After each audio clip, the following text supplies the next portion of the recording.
Welcome to Scoop World Order. It's Thursday. It is go time. The game is here. I just want to give a quick shout out as we started to all of our new members on BuckeyeScoop.com, the #1 Ohio State premium message board experience. We've got a huge influx this week, so thank you. If you guys want the best companion there is for Ohio State football, college football, NFL football, gambling, BuckeyeScoop.com is your home. Our board has been absolutely on fire. So I normally do this promo at the end of the show. I want to do at the beginning to give a shout out to all of our new members. We appreciate you guys so much. Again, our message board is absolutely on fire right now, and it's been an absolute blast. So thank you, all of you new members. But it was go time. 2 more sleeps. It is going to be time for the Bucks to get cranked up to go into South Bend. First time since '96. We're going to be out there. And I think these guys are ready to crank. But with that being said, as always, we appreciate you guys tuning in. If you could leave us a like on the way out the door, that'd be fantastic. Also, click that subscribe button. Send this to your friends. Send it to your Notre Dame buddies. Send it to anybody who loves Ohio State football and wants to learn a little bit more about Ohio State football. We appreciate it. All of our people that are filtering in on our live stream, we appreciate you guys as well. Our regulars, thank you guys. A lot of fantastic people. And shout out where you guys are watching from. And I want to hear, what are you guys doing for the game? Is you guys throwing a party? You guys going out? I love seeing what you guys are doing. Are you going to the game? I'd love to see what's going on. And who is going to be your MVP? Make your predictions right here in the comments down below. I read all your comments. So I love seeing all the stuff that you guys bring to the table. With that being said, I'm going to bring in my good friend Nevadabuck. We decided to make a list of the 5 reasons why Ohio State is going to whoop Notre Dame on Saturday night. Nevada, I'll let you start it off. What is your first reason as to why Ohio State will whip Notre Dame on Saturday? Well, I'm going to go with the biggest reason that I'm always looking for advantages or disadvantages when you have these matchups, and I just think Ohio State's got a huge team speed advantage on both sides of the ball.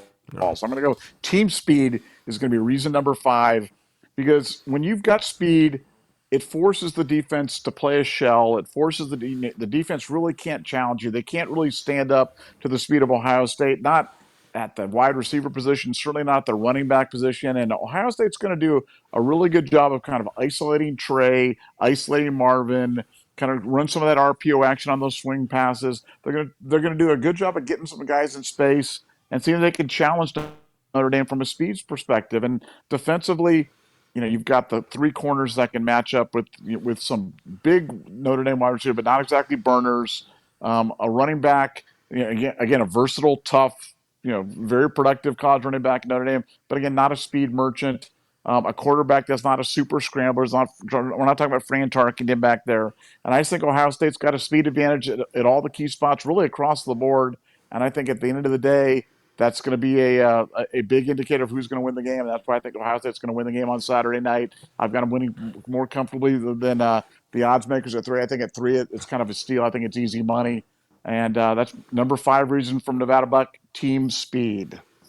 I think for me, I'm going to go my first reason. So we kind of split this off. Nevada's got 3. I've got 2. I took the easy route. I think Steele Chambers and Tommy Eichenberg. I think they control the running game. But I think they're going to be a huge factor in the pass rush. I think that, again, I've been in meetings breaking down defenses. Who do we need to get after? Who do we need to attack? The interior 3 at Notre Dame is the weakness of their offense by far.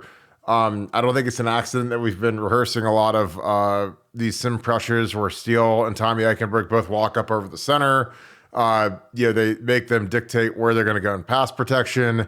And then they basically, execute a counter move to whatever way the center goes. So, I mean, it's really hard because, like I said, Tommy and Steele are playing as good as any tandem linebackers in the country right now.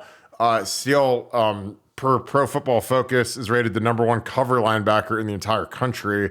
And Tommy is playing like an All-American. So I'm telling you, I said it before, I'll say it again. The chemistry that those 2 have is very special. It's like Schlegel and AJ Hawk. It's like 2 guys that just absolutely, honestly, it's like Marcus Freeman and James Laurinaitis. I mean, 2 guys that really knew each other inside out, and they played like it. They played fantastic football together. So I think that the interior pass rush, because again, you got those 2 guys walking up in the A gap over the center, and then the guards also have to worry about Mike Hall and Tyleek. So that is an absolute load in the middle of the deal. I think that Joe Alt, the left tackle, is the best player on their entire team. So, he's going to get his. He's going to do a good job on whoever's pass rushing against him. But that being said, you always go after the weak underbelly of the unit, and I think that interior pass rush between Mike Hall, Tyleek, Steele, and Tommy is going to be fantastic. And again, I know everyone's obsessed with sacks, but you're here watching this show because you want to become a better football fan and understand that it's about affecting the quarterback. It's not just about sacking the quarterback. Sacking the quarterback is fantastic. It's about affecting his throws, affecting his confidence, affecting his ability to step up. Because when you have interior pressure, you can't step up. If you have edge pressure and they run around the tackles outside, the quarterback can still step up and make a throw. But when you have interior pressure, there's nowhere to go. You got to scramble out of there. Your mechanics are going to be all wonky. You're not going to get a clean throw off. So I think interior pressure is going to be reason at number 4 as to why Ohio State will dominate Notre Dame. What is your next selection, Nevada? I'm going to go with history and belief. And, I know that people think some of that stuff is kind of hokey, but Notre Dame hasn't beaten Ohio State since 1936. Notre Dame hasn't won a lot of big games for a very long time. And I think the Ohio State's been in big games. They've won big games. They've certainly handled Notre Dame. They've gone through the whole process. We're going toe-to-toe with Georgia. I think that for Notre Dame, this is a huge game. I mean, they're talking about Notre Dame. This is like one of the biggest games in the history of Notre Dame in the past 40 years. I think the moment's going to be too big for guys like that. I think there's a seed of doubt in their mind as to whether or not they're good enough to play with Ohio State. And the bottom line is, I don't think they're as talented as Ohio State. And so I think when you combine a team that's less talented than Ohio State and that doesn't have that 100% conviction, that 100% belief that they're going to win the game, I think that stuff matters. I think that stuff matters in big games, and I think that's the difference between winning and losing a lot of times. Is some teams just go expecting to win, and they go, and other teams just going in and they're just not sure they're going to be there or not. I think Notre Dame's not going to be sure they're going to be there on Saturday night. Hartman or no Hartman, I don't care if Hartman's played for 14 years at Wake Forest or wherever the heck it doesn't matter. I think belief and tradition and recent history, it's going to be a big thing for Ohio State, and I think that's one of my reason number 3 why Ohio State wins the game on Saturday night. Yeah, I think that there's something to that. I mean, we played them, obviously, 95, 96. Coop got the sweep. 95, the Eddie George long run in the shoe was huge. 96, Orlando went out there and handled business. 05 was a weird one because, we hadn't seen those guys in 10 years, and Charlie Weiss was in vogue, like he was the smartest human being on earth, and they had Brady Quinn, who was a junior, and is he going to be a top 10 pick? And we went out there and worked them. I mean, we absolutely smoked them.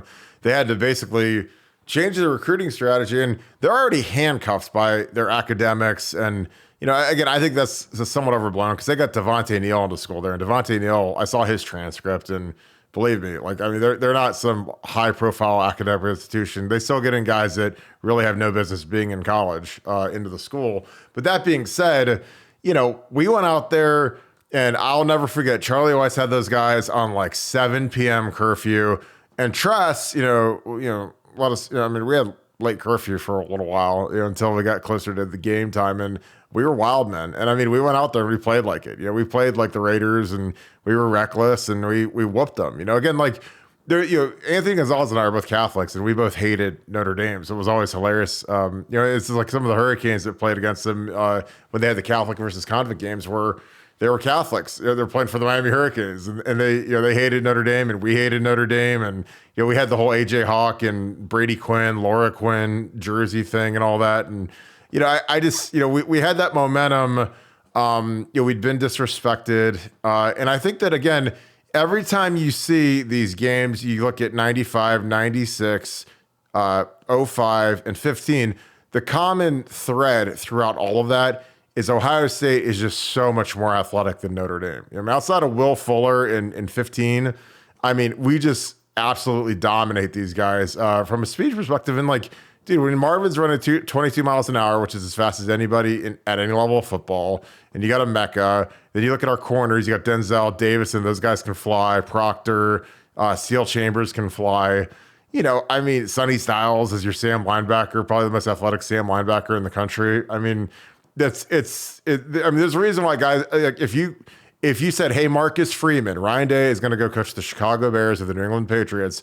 Do you want to be the head coach at Ohio State?" He would be on the first thing smoking out of South Bend because he knows that he can't win big at Notre Dame. He knows that. Now, it's a great job. He's 37 years old. He's got one of the top 20 jobs in America, but he knows that you can't win big there. They haven't won big there in almost 30 years.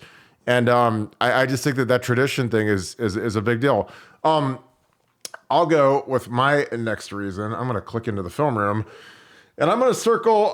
This is a little something we don't see very much, but I'm going to circle our Sam linebacker. I'm going to circle Sonny Styles. I think number 6 is going to be a huge factor. Again, these guys, their tailback leads the nation, rushing over 500 yards already on the season. I think Sonny, obviously the Styles thing with Lorenzo Styles Jr. transferring from Notre Dame, played, really was the reason why Josh Proctor got benched last year because he had that long completion. And then I don't think he played the rest of the game after that. But he's over here. The two Styles boys are both on Ohio State this year. But I think Sonny, is going to be a force. I think he's kind of feeling his way out. He's an 18-year-old. People, obviously reclassified. He's basically the age of a true freshman, but, he's a physical dude. I mean, I remember he put his face right on a fullback from Wisconsin last year, like week 4 or 5 or whatever that was, and that was impressive. He played physical against Georgia. So this is going to be a physical game. I mean, these guys are going to try to run the ball on us. They're going to try to be like Indiana plus and shorten the game, pound the rock, keep Marvin and Emeka off the field. I mean, really, the best defense in the universe is Notre Dame's O-line and running back, keeping those guys off the field. So I think Sonny's going to be critical. I think Tyleek in the middle, affecting, breaking double teams, the block destruction that they love to talk about. That's the new in vogue term on defense. I just think those guys wrecking double teams is going to be everything. I think Mike Hall, I think that rotating the interior defensive tackles, Ty Hamilton and some of these guys, when these guys are getting double teamed, you got to sub them in and out, man, because that is a brutal spot on the field when you're playing 3 technique or nose guard. You get double teamed every single play. So I think that the depth at defensive tackle is going to come into play. I think JT and Jack got to keep being physical. JT and Jack played fantastic last week. Everyone in the nation thinks that they played great except for some of our crazy fans who hate them. But those guys are playing as good as any ends in the country right now. And last week was probably their best performance as a duo in their careers. So I love that trajectory from the defensive ends. But yeah, that's so I'm going to Sonny Styles, that Sam linebacker, that 4-3 look versus what they're doing. Real quick, I do want to shout out Chris Lane. Appreciate the super chat, my man. If you have a question, toss that in the chat. You get a free answer every time you do a super chat. Any of you guys that have questions for us, send in a super chat. It's an automatic answer. I saw another one. Lavelle, appreciate you, my man. I would love if Emeka ran a kickback. I can't remember the last time we ran a kickback. It feels like it's been forever. It almost feels like it's been outside of the deal. And I saw Canton. Shout out Canton, Ohio. Appreciate you guys. Nevada, what is your next reason, which I believe we're up to reason number, what do we have to, are we up to number 1? We're up to number 1. The number Let's one go. reason. The number 1 reason is the $10 million man, Ryan Day. Ryan Day versus Marcus Freeman. I mean, look, Marcus is a great guy. Marcus was a great Buckeye. I love all my ex-Buckeyes and stuff, but he's not like a great college football head coach. And I think at the college football level, coaching matters. Coaching is almost determinative of success. And Ryan Day has just got so much more experience, so much more success. I think that is a huge mismatch between those two. And I think at the end of the day, that's going to be the number 1 determining factors. Ryan Day knows how to get these guys ready. He knows how to get his team, schemed up for a game like this. And I'm not sure that Marcus Freeman can. I'm not sure Marcus Freeman has shown that he can handle a game like that. I mean, I would say he has shown that he probably can't handle this stuff yet. Let's think about where he was. He was at Cincinnati, and then never been a head coach before, and then all of a sudden he just became the head coach at Notre Dame, and it was like, wow, that was a quick ascension to the throne. And I think in this situation, Ryan Day has got a lot more big game experience than Marcus Freeman does, a lot more big game success. And I think that's going to be the number 1 reason why Ohio State has a big game on Saturday night is Ryan, the $10 million man Day. Yeah, and again, I think Marcus has been a victim of some very some very fantastic circumstances, to say the least. Daryl Hazel made him a position coach when he was like 25. Took him to Kent State. Daryl did great at Kent State. Goes to Purdue. He made him the DC at Purdue. They're probably the worst defense in the nation when Marcus was a DC. They got fired as a staff. Luke went to Cincinnati right as Marcus was fired, basically, and looking for work. And Luke made him the DC at Cincinnati. But again, if you're the DC and the head coach is a defensive guy, you're not really the DC. So I mean, Luke was still kind of calling it and doing the thing. So. And Marcus was there for a little bit, and they had that run. They got Sauce Gardner. They went to the playoffs. So he rode the rocket ship basically of Cincinnati football. Brian Kelly comes after him, offers him a couple million a year to be a DC at Notre Dame. Obviously, you got to take that. If you're at Cincinnati, you get offered Notre Dame, you got to go. And then BK takes off after 1 year. So Notre Dame was kind of up the creek, and you had the situation where a lot of the incumbent coaches hated Brian Kelly. So they didn't want to go with Brian Kelly to LSU, which is kind of unique because usually if you go from Notre Dame to a place like LSU, most of the incumbent staff is going to go with Brian Kelly to what is a better job than Notre Dame. But if you're as hated as Brian Kelly was, they don't want to go. So you have this option where you get this young, energetic kid who is never been a head coach before, and he's sitting there, and you're like, well, if we promote Marcus Freeman, then magically a lot of these guys will stay, and it won't be like a full fire hose to the entire staff. Honestly, it's a lot like Ryan Day. Like, I mean, they promoted Ryan Day. Nobody had ever heard of Ryan Day before Urban Meyer hired him, and then Urban retires. They're like, well, who are we going to hire? Well, let's promote Ryan Day. And then all of a sudden you get to keep Mickey Roddy, keep Mark D'Antoni, you keep the whole organization, and as opposed to, Urban, because I think Urban deep down, he knew if he retired, the biggest thing is he wanted to have a successor in place so that, 20 people or 50 people or whatever, don't all lose their jobs. Because usually if a coach quits or retires or gets fired, everybody gets fired. So Urban, he was able to put his head down on the pill a little bit easier, knowing that Ryan Day was going to be there and Mickey would keep his job and D'Antoni keep his job and whatever. But, these guys are both victims of circumstances. They've both done, what they could. Again, Marcus lost to Marshall at home last year. They didn't look great against Central Michigan. I've watched that tape. Again, I know that it's kind of like us not playing great against Youngstown State or Indiana, but they're going to be more jazzed up for us. Absolutely, I get that. But the history of Notre Dame at home versus teams, they played Georgia a few years ago, didn't win. They beat a bad Clemson team last year. But even if you go back to 2005, that USC game, they find ways to lose these games at home. So that gives me a lot of confidence. Ryan Day has coached in a multitude of larger games than Marcus has. I mean, going back to his first year in even if you go back to the Rose Bowl in 18, but 19, he's playing Clemson, plays them great, beats Michigan, 20, beats Clemson, national championship. So Ryan's coached in way bigger games than Marcus. So I think that counts. And we just have way better players than they do. So at the end of the day, like when you put your head on the pillow to sit back and be like, they don't have Marvin, they don't have Emeka, they don't have Julian Fleming out wide. I mean, we have a better tight end in Cade Stover. We have a better running back. Like, I'm not shaking their guy who's got 500 yards, or excuse me, he's got 500 yards leading the nation rushing over Trey Henderson. There's no way. I mean, Trey Henderson is a victim of game script and just not getting enough carries, but I'm not trading that guy for Trey. But I just think we have better players, and I think we have a better coaching staff. And frankly, I think the coach who's on the biggest heater right now is Jim Knowles. Like, Jim Knowles has been absolutely fantastic the first 3 games. And you can say whatever you want about the competition, but go around the country, and a lot of these teams are playing crap teams too. It's not like Georgia has only played Alabama and USC and whoever, Florida or Miami or whatever. It's like Georgia's playing crap teams too, and no one's playing better defense than Ohio State is right now. So that's a nice little bow on it. So in the comments, I want to hear, give me a reason why you think Ohio State is going to beat Notre Dame. Nevada, who are your MVPs? A couple days out. Has anything changed? Have you had any premonitions? Who are your MVPs when we get together on Saturday night and do our post-game show? Well, my number one MVP always, I got to say, without thinking on all these lists, is Brian Kelly's Cajun accent when he was down there at LSU or something like that. That always goes number one for me because Brian Kelly's a true Cajun, a true son of the South, and so that'll be my number one MVP.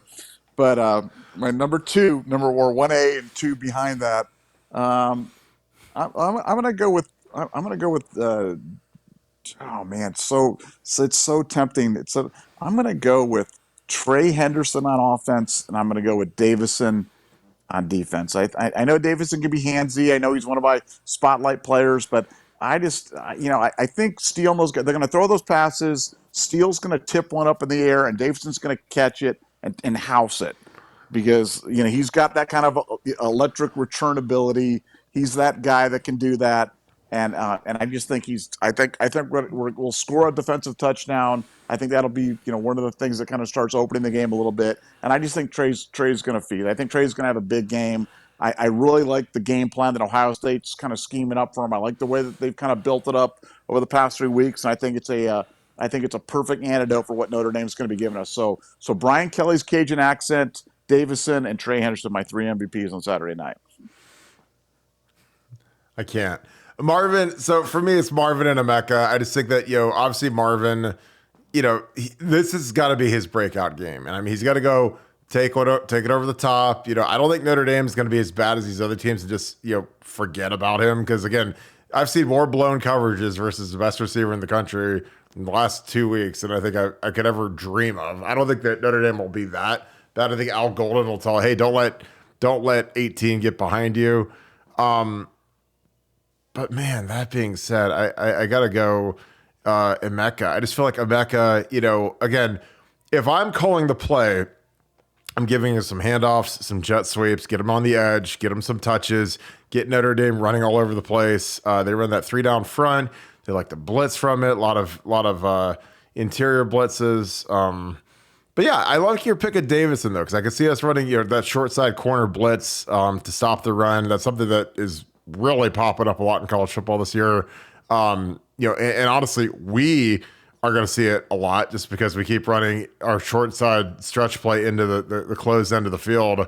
So we're starting to see corner blitzes because that's the obvious dagger against that.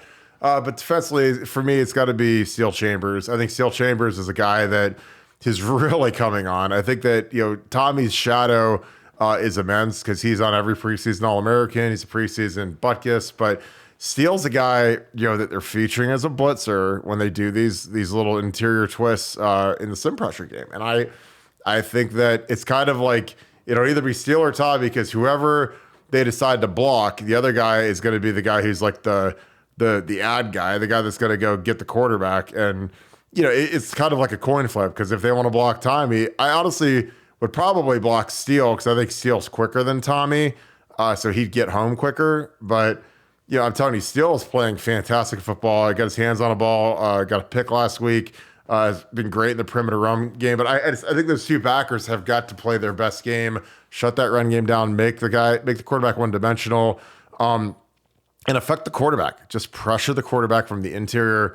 One of the things I used to love about Jim Haycock back in the olden days is he used to always have this like overhead projector, like where the defense sat, and it always had a picture of the quarterback that they're going to play, and it said "affect the quarterback," and that was like their whole mantra was just cage rush, get their hands in the air, deflect balls. Again, I just think that people that don't understand football really get obsessed with sacks, and again, I think sacks are fantastic. I think in the NFL, guys post these gaudy sack totals because, frankly, NFL quarterbacks hold on the ball forever. Offensive lines are thinner, and the pass rushers are better. So, I mean, you're going to have a lot more sacks in the NFL. Where in college, these teams get rid of the ball fast, especially when it's overwhelmed teams like Youngstown State or Indiana or Western Kentucky. They know that they can't run like a pro-style scheme versus Ohio State's pass rush, or the quarterback is going to literally die. He's going to get hit so many times that you're not going to be able to finish your schedule out. So